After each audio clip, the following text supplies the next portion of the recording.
5-6 घंटे पढ़ते थे, तो भाई बाकी टाइम क्या करते हो तुम? यार 5-6 घंटा पढ़ के आईएएस बन के, वाह यार तो पुलिस में नहीं बन रहे लोग, ऐसा क्यों माहौल बना रहे हैं? पिछली बार एक आईएएस का इंटरव्यू हुआ, बड़ा अफसोस हुआ मुझे पढ़ के, जब उसने ये कहा कि मेरा गर्लफ्रेंड की वजह से सिलेक्शन हुआ था, लोग तुम्हें आदर्श मानते हैं। महाभारत में भगवान कृष्ण कहते हैं कि दुनिया में ऐसी कोई चीज नहीं है कि जिसे मैं प्राप्त न कर सकूं, लेकिन फिर भी मैं काम कर रहा हूं।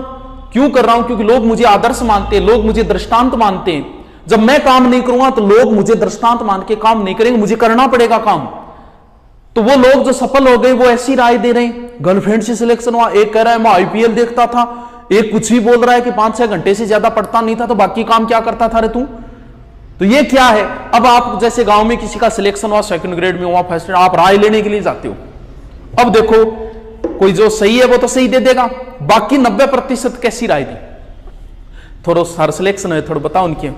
अरे ना रे, मन ने तो बेरो ही को नहीं हो, वो सागारो फोन आयो, बोले रे कोलेटर आ गयो है, गाड़ी कर रहा कि तन चालना पड़ो, जुद मत सागे गयो जुद। वाह यार, इतनी जल्दी दिन भूल गए बेरोजगारी के। और सत्य है, लोग भूल जाते हैं अपने दिन। थर्ड ग्रेड में जिनका सिलेक्शन हुआ, बड़ी मेहनत से सिलेक्शन होता है। सिलेक्शन होने के बाद पता है क्या करते हैं? सेकंड ग्रेड जैसे थर्ड ग्रेड में सिलेक्शन हो गया, अपनी बेरोजगारी के दिन भूल जाते हैं, और जब तैयारी करते हैं तब तो बोलते हैं कि पाकिस्तान में ड्यूटी आई तो वहां भी कर लेंगे। फिर ड्यूटी आ गई डार्क जोन में, फिर थर्ड ग्रेड में सिलेक्शन है, फिर दोबारा थर्ड ग्रेड का पेपर देते हैं किसी एक बच्चे के आगे, फिर आते हैं वो कहते हैं वेटिंग निकल जाए, काई की निकल जाए, कब निकलेगी। ऐसे करने से आप किसी एक व्यक्ति के लिए आगे नहीं आ रहे, आप 10 लोगों का रोजगार छीन रहे हो। आप 10 लोगों को, यानी 10 लोग पालते, एक नौकरी लगाओ आदमी 10 लोगों का पालन पोषण करता है, तू उन 10 लोगों के आगे आए, तूने अब किसी का रोजगार छीना है। पुलिस में ऐसा बहुत, मान लो तुम्हारे लिए रिश्ता आए, वो सेकंड ग्रेड लगी हुई हो, अय होय होय, क्या देखने जाओगे? क्या नाम नहीं लोगे देखने का? बोल बस कर दो, मुहूर्त मार्त ना देखो, जे मांस न कर दो, बोले कर दो बस। अब कल्पना करो कि तुम्हारे लिए रिश्ता आए, वो आईएएस अधिकारी लगी हुई है, क्या देखने जाओगे? क्या नहीं जाओगे? नाटक ही नहीं करोगे? क्यों? क्योंकि आदमी का खूबसूरत नहीं होता, खूबसूरत तो ये नौकरी होती है। और इसके लिए जो अंतिम धाम है बुक्स, किताबों से मोहब्बत करनी पड़ेगी खूबसूरत बनने के लिए। ये खूबसूरती तो 25-30 साल तक होगी, उसके बाद नहीं है ये खूबसूरती। खूबसूरती तो ये रहेगी, कुछ भी नहीं मेरी जिंदगी में सिवाय किताबों के, जब तुम आओगे मुझे बदला हुआ ही पाओगे, कुछ भी नहीं मेरी जिंदगी में सिवाय किताबों के। तुम्हारी ख्वाहिश थी मेरा कमरा सजाने की, पर मेरे कमरे में सिवाय किताबों के कुछ भी नहीं। अब तो बस चारों ओर किताबें हों, और किताबें ही किताबें हों, लेकिन किताबों तक पहुंचने का ये रास्ता बताता हूं, कैसे रुचि पैदा करनी है, कैसे पहुंचना इस धाम तक। जीके में कैसी रुचि पैदा होगी आपकी नौकरी के लिए? अरे आप बोलोगे नहीं, थोड़े दिनों बाद तो सेक्रेटरी, वो दिन दूर नहीं है। अभी तो आप बाबूजी होटल में खाओ, वो दिन दूर नहीं है। किसी प्रोग्राम में जाओगे ना, पास वाला आपसे पूछेगा, क्यों पूछ रहा है ये और बता दो। वो आपसे पूछेगा भाई साहब करते क्या हो, नाम तो बाद में पूछेगा, करते क्या हो, क्यों।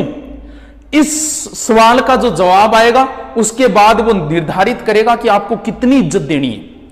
थे को आकरण ने तो के कराई लाग रहा गठी, अब वो आपको कोई इज्जत नहीं देगा। अब आप बोलो पुलिस में हूं, अच्छा पुलिस में हो गए, गढ़ा ड्यूटी बीकानेर, और बीकानेर तो हमारा है, फूंपो जी थर्ड नंबर दो। आपको किस लिए पूछ रहा है, आपको कितनी इज्जत देनी है। तो ये तो बड़ी खूबसूरत है। आप तो बोलोगे नहीं, थोड़े दिनों बाद आपकी सेक्रेटरी बोलेगी, और उस सेक्रेटरी का नाम होगा नौकरी। लेकिन इस धाम तक पहुंचने के लिए इतनी यात्राएं करनी पड़ेगी। कौन से धाम पे ज्यादा ठहरना है, कौन से धाम पे नहीं ठहरना है, वो सारी बताता हूं। सबसे पहले जब दिमाग में नौकरी आती तो आदमी सबसे पहले इसी धाम की ओर रवाना होता है। ये एक कोचिंग का एक कीड़ा है जो दिमाग के अंदर है, इसे मारना है। इट्स डिपेंड ऑन यू कि कहां मारते हो, कितने पैसे में मारते हो, ये तो आप पे डिपेंड करता है। कुछ लोग इस कीड़े को बड़ी जगह जाके मारते हैं, और कुछ छोटी जगह पे भी इस कीड़े को मार लेते हैं, क्योंकि उन्हें तो पता है कीड़ा है, मारना है। बीमारी तो एक ही है, उसका चाहे जयपुर इलाज कराओ, चाहे सिक्कर कराओ, चाहे यहां करवाओ, बीमारी एक ही है। कोई बड़ी बीमारी हो जाए, छोटी बीमारी जुकाम है, जुकाम के लिए जयपुर जाओगे क्या? भी जुकाम है, कैंसर के लिए जाना पड़ेगा, यहाँ इलाज नहीं है। तो ये बीमारी कोई ज्यादा बड़ी नहीं है, छोटी बीमारी है। अब आईएएस एक बड़ी बीमारी है, बड़ा कीड़ा है, इसके लिए तो भाई साहब बड़े धाम की ओर जाना पड़ेगा। लेकिन नॉर्मल जो है, आप तैयारी कर रहे हो सेकंड ग्रेड थर्ड ग्रेड, फिर इतनी जरूरी नहीं है।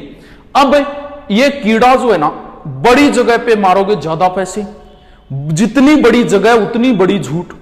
आपको देखा होगा, मैंने तो सब जगह देख लिया। मैंने तो जैसे आप सेमिनार में जाते हो तो उस समय ऐसा माहौल पैदा किया जाता है, थारियां जोश आ जाओ का आग लगा देंगे आप तो, खड़ो निमेड़ो ही कर देंगे आप तो। क्योंकि जब कहा जाएगा हमारे